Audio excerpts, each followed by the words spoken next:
4.1 এটা কি বর্গ নির্ণয় তাই না?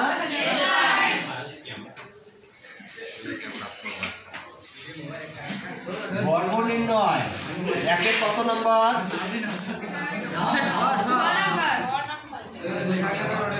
অঙ্কটা কি আছে বলো তো?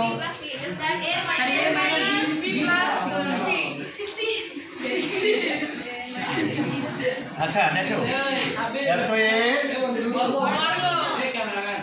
বর্গ,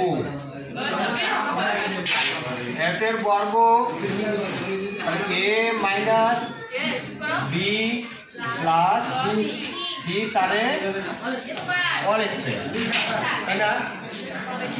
এখন দেখো, আমরা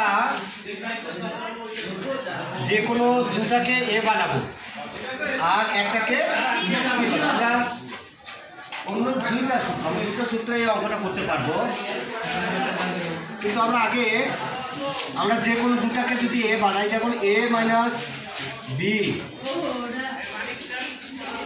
এ মাইনাস বি কে এ বানাইলাম প্লাস সি কে বি বানালাম। দেখো তো, এ মাইনাস বি কে এ বানাইলাম আর প্লাস সিটাকে বি বানাইলাম। তাহলে আমাদের এইটা এ, এই দুটা মানে এ, এটা সি মানে কি বলবো? বি। তাহলে A plus B all square হইল। তাহলে এ প্লাস বি অল স্কয়ারের সূত্র কি? A square. তাহলে এ মানে এর জায়গায় কে? এ মাইনাস বি, এ মাইনাস, তাহলে এ মাইনাস বি তার উপরে whole square, A square plus 2, এ মানে কি আমার?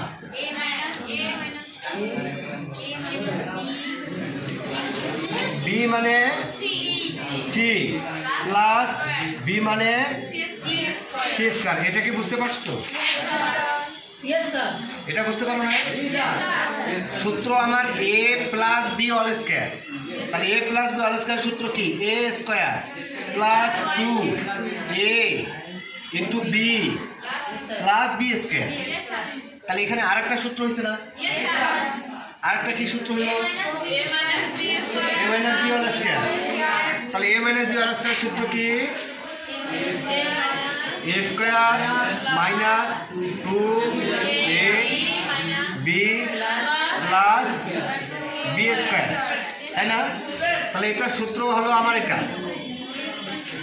তারপরে এখানে দেখো, এটা তো ইনটু আসছে, তার মানে 2 দিয়ে এ কে একবার গুণ, সি কে একবার গুণ। তাহলে গুণ করলে কত হবে? Plus 2 A C.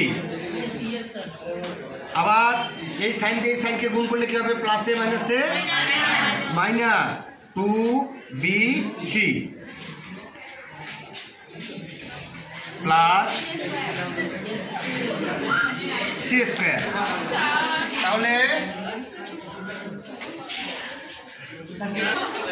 এখন দেখো, আমাদের উত্তর কিন্তু এভাবে সাজানো আছে, A square B square C square, A square plus B square plus C square. তারপরে কি থাকলো? Minus 2 A B plus 2 A C minus 2 B C. This is answer.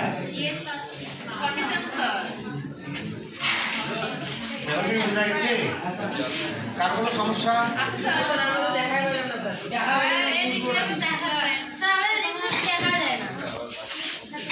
দেখো তো কার কোনো সমস্যা?